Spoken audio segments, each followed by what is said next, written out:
Stop complaining about not being able to get grass to grow underneath your oak trees until you've tried this. You guys see this green stuff next to me? You might think it's a lawn, but it's not a lawn. It's actually monkey grass that's been cut to look like a lawn. In fact, probably about 90% of this yard behind me is monkey grass, and maybe 10% is sod. And as you can see, I'm in a super shady condition. There's trees everywhere. Basically no light gets down into this part of the ground. And so the best solution for that is monkey grass. I try to convince so many of my clients to go with monkey grass for their lawns.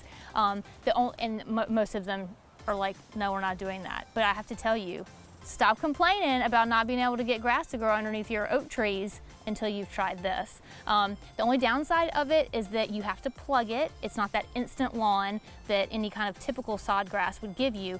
You have to plug it, wait for it to grow and establish, and then you can cut it with your lawnmower. But it spreads nicely, and over time you will be able to have that nice lawn underneath the shady condition of these large oak and pine and different types of trees.